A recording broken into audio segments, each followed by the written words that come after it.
Selamat malam para sedulur YouTube, ketemu lagi dengan saya Agung Wijanarko. Oke para sedulur, di malam hari ini kita akan ngobrol-ngobrol santai seputaran informasi terbaru sepak bola, informasi terbaru tentang timnas kita yang akan berlaga nanti di Piala Asia di Qatar di bulan Januari, teman-teman.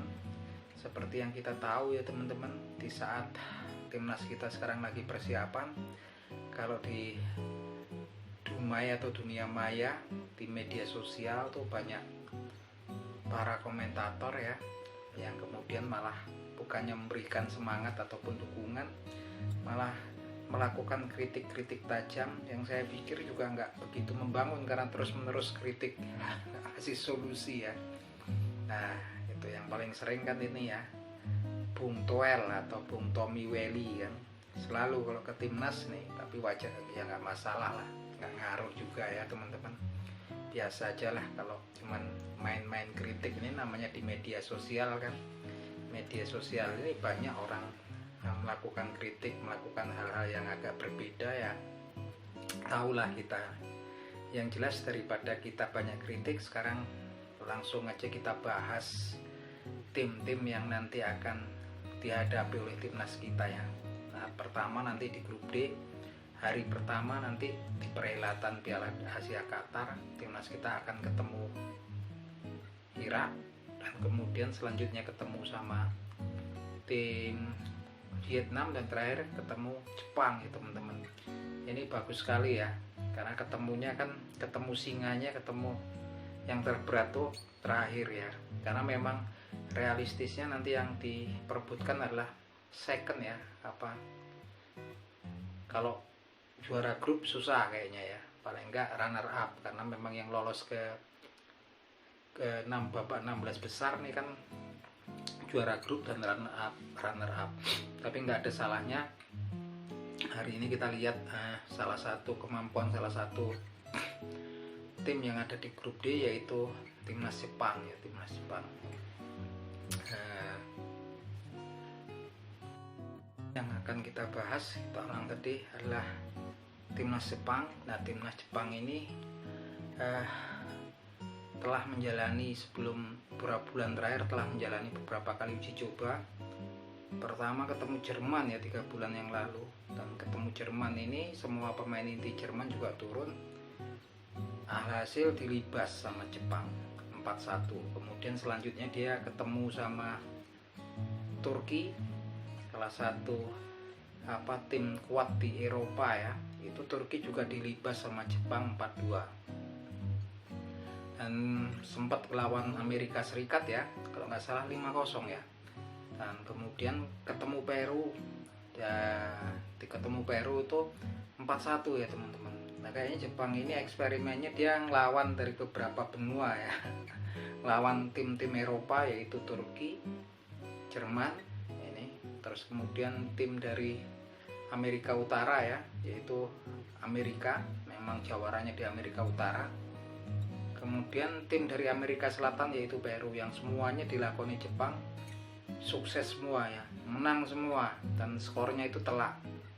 Nah yang kalau saya lihat ya, ini yang saya sisipin game ketika lawan Peru, Jepang kayaknya memang bereksperimen kalau ketemu tim-tim yang memang bergaya-gaya dribble bola dan nyerang-nyerang kayak tim-tim Amerika Selatan ini. Memang terkenal main kemampuan individunya ya, seperti kalau kayak Brazil dijuluki Samba, Argentina Tango, nyicipi Turki, nyicipi Peru ya. Dan Jepang ini kayaknya memang ketika bermain sama tim-tim dari Amerika Selatan ini, tampak memang saat ini memang selevel ya gaya dribblenya pemain Jepang.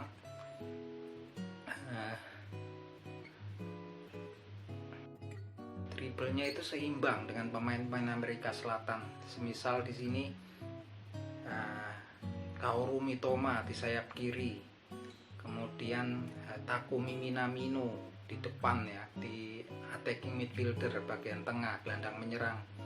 Kemudian ada Take Fusakubo, kemudian ada juga Denzen Miura di sayap ya, pemain gelandang menyerang.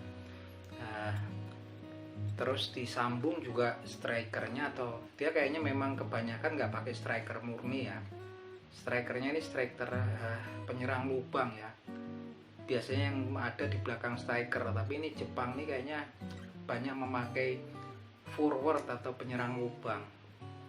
Yang dipakai ini kan di sini juga Keito Nakamura ya. Keito Nakamura ini sekarang masih muda banget, dia kelahiran tahun 2000, usianya 23 tahun, punya tinggi badan 180.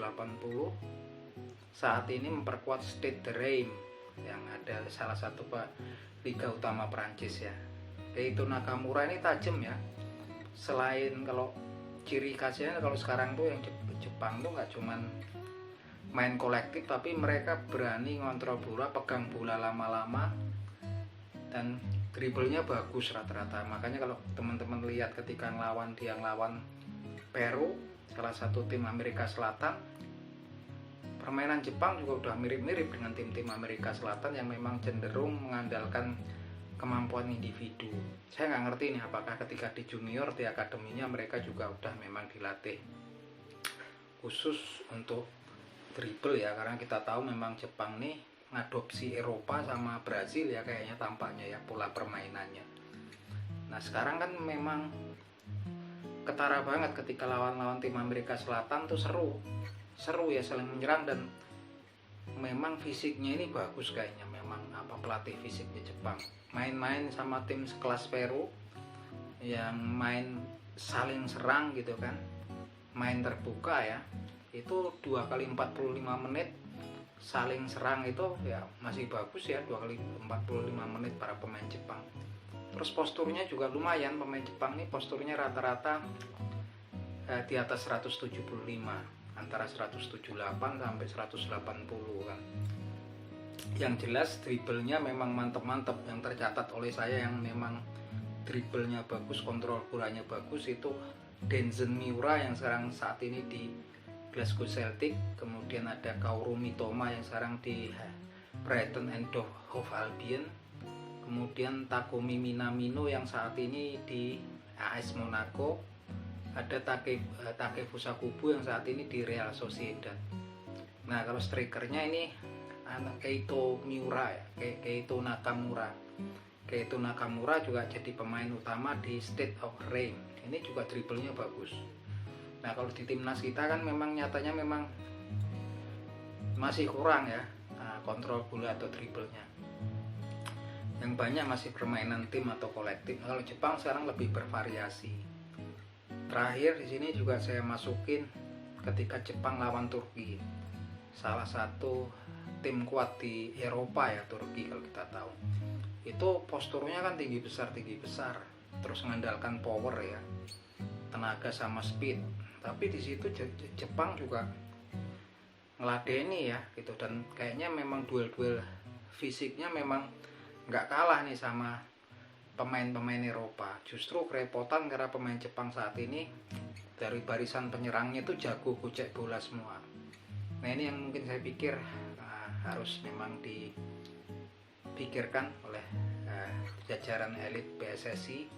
Tampaknya kita memang harus mengadopsi kepelatihan daripada akademi sepak bola di Jepang, yang memang kalau saya dengar memang di Inggris sama di Jepang ini memang didatangkan juga pelatih-pelatih khusus yang memang melatih anak junior dari Brazil ya teman-teman, yang adopsi. Memang pemain Brazil ini kan punya kemampuan khusus ya, pemain talenta khusus yang agak lain lah dari negara-negara lain di belahan bumi ini. Kalau di khusus bola mereka jago dribble bola ya, kayak Neymar, terus ada Ricardo de Isaacson atau Ricardo Kakak ini, terus ada Ronaldo, ini Rivaldo, itu kan memang jago-jago gocek semua, jago dribble bola. Nah Jepang kayaknya saat ini timnya udah berhasil ya, nggak cuma main kolektif, main kebersamaan tim. Mereka juga kayaknya pelatih fisiknya udah bagus, main tempo tinggi 2 kali 45 menit juga nggak masalah. Terus yang nggak kalah adalah mereka memiliki kemampuan individu-individu yang bagus banget saat ini, nggak sekedar kolektif ya. Jadi tampaknya Jepang memang udah siap betul ya untuk ngadepin bahkan sekelas-kelas klub-klub negara-negara Eropa untuk saat ini. Nah, ini kemampuan salah satu yang ada di grup D.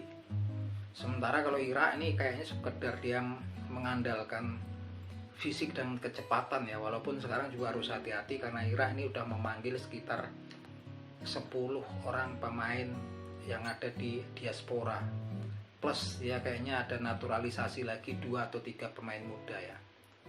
Nah, Irak ini nggak sembarangan, di situ ada Yidan Amar Iqbal yang lulusan jebolan Akademi Manchester United yang saat ini main di FC Utrecht. Kemudian ada beberapa pemain muda yang ada dari klub Swedia yaitu Hammarby. Juga ada yang dari Jerman ya, usianya masih muda-muda. Ini semua sekarang ada 2 atau 3 yang dinaturalisasi memang untuk hadapi Piala Asia ini ya. Nah, ini memang harus hati-hati karena memang salah satu strikernya Irak pun saat ini ya, Ali Ibrahim Karim Al-Hamadi ini salah satu striker tertajam di divisi 2 Liga Inggris, yaitu di AFC Wimbledon ya. Ini dia udah dari 38 tampil ini udah mengemas 20 gol. Main gocekannya bagus, powernya bagus, main bola-bola atas juga bagus nih. Belum nanti dengan naturalisasi yang dari Swedia ya, ada 2 tuh juga winger ya tampaknya. Belum yang dari Utrecht ini juga naturalisasi ya, yang paspornya paspor Inggris. Si Yidan Amar Iqbal ini juga gocekannya bagus, crossingnya bagus. Jadi memang hitung-hitungannya yang paling memungkinkan adalah bisa nahan Irak dan kemudian menang banyak dari Vietnam, artinya bisa masuk di runner up ya gitu kan. Hitung-hitungannya seperti itu. Karena walaupun kemudian Coach Shin Tae-yong juga sudah menyatakan harga matinya adalah lolos 16 besar. Dan saya yakin kalau bisa nahan Irak di sini ya, tapi wah berat ya. Irak ini semua pemainnya hampir 10 orang yang saat ini pemain diaspora. Belum ditambah pemain naturalisasinya. Yang 10 orang ini main di klub-klub Eropa, dia jadi pemain reguler semua ya. Dan masih muda-muda. Nah, ini kita memang target realistisnya kalau kata saya sih, kalau sama Jepang even mau draw juga susah kalau menurut saya. Target realistisnya yaitu menahan Irak, nahan draw, kemudian ya tos-tosannya bisa menang banyak sama Vietnam. Di atas kertas juga Irak juga bisa menang sama Vietnam. Tinggal adu selisih gol ya di situ ya.